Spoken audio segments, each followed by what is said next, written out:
Assalamualaikum warahmatullahi wabarakatuh. Baiklah, saya Sandra Yori dengan NIM 2001031040 dari kelas 1B D3 Teknik Listrik. Untuk penyempurnaan tugas 12 instalasi listrik 2 yakni jenis penyambungan motor lanjutan. Kendali motor. Penghantar. Penghantar sirkuit akhir yang mensuplai motor tunggal tidak boleh mempunyai KHA kurang dari 125% arus. Pengenal beban penuh. Untuk jarak jauh, perlu digunakan penghantar yang cukup ukurannya hingga tidak terjadi susut tegang. Penghantar sirkuit akhir yang mensuplai 2 motor atau lebih tidak boleh mempunyai KHA kurang dari jumlah arus beban penuh dari seluruh motor ditambah 25% dari arus nominal motor terbesar dalam kelompok tersebut. Yang dianggap motor terbesar ialah yang mempunyai arus beban atau IN penuh tertinggi. Pengaman atau proteksi beban lebih atau arus. Dipasang untuk melindungi motor, perlengkapan kendali motor, dan penghantar sirkuit terhadap panas akibat dari beban lebih atau sebagai akibat motor tak dapat diasut. Pengaman beban lebih bisa digunakan overload relay atau OLR, gawai proteksi beban lebih yang dapat mengulang asut secara otomatis. Setelah jatuh karena arus lebih, tidak boleh dipasang kecuali bila hal itu diperbolehkan untuk motor yang diproteksi. Motor setelah berhenti dapat diulang asut secara otomatis. Tidak boleh dipasang bila ulang asut otomatis tidak dapat mengakibatkan kecelakaan. Selanjutnya, pengaman hubung pendek.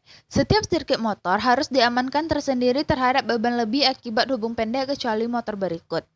A. Motor yang terhubung pada sirkuit akhir, yang diproteksi oleh arus hubung pendek yang mempunyai nilai pengenal atau setelan tidak lebih dari 16A.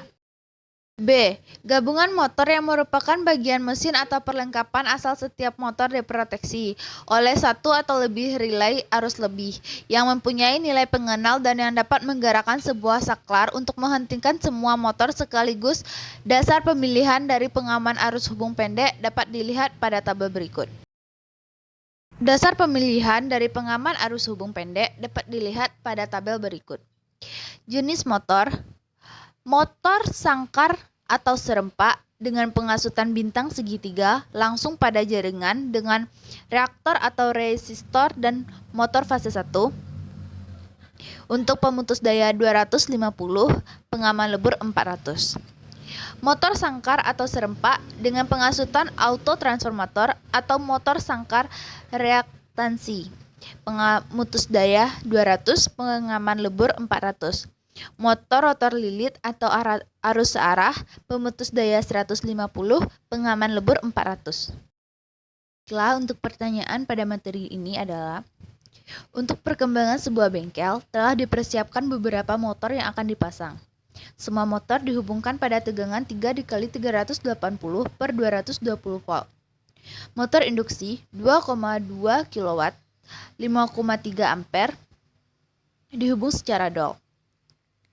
Motor induksi 7,5 kW, 16 ampere dihubung secara stal delta. Motor induksi 15 kW, 30 ampere atau slipiring tahanan. Motor induksi 5,5 kW, 12 ampere dihubung star delta. Buatlah bagan dari motor di atas, jelaskan pemutus tenaga dan kemampuan hantar arus atau KHA dari masing-masing motor dan pemutus tenaga dan kemampuan hantar arus atau KHA utama. Baiklah, dari pertanyaan di atas didapat jawaban seperti bagan berikut. Untuk motor 1 yang dihubung secara dol, pemutus dayanya adalah 7,95 ampere dan KHA-nya 6,62 ampere. Untuk motor 2 yang dihubung star delta, pemutus daya 40 ampere dan KHA 20 ampere. Untuk motor 3 slipring atau tahanan, pemutus daya 75 ampere dan KHA 37,5 ampere. Untuk motor 4 yang dihubung secara star delta, pemutus daya 30 ampere dan KHA 15 ampere. Pemutus daya utama adalah 108,3 ampere dan KHA utama adalah 70,8 ampere. Baiklah, hanya itu yang dapat saya sampaikan. Terima kasih. Assalamualaikum warahmatullahi wabarakatuh.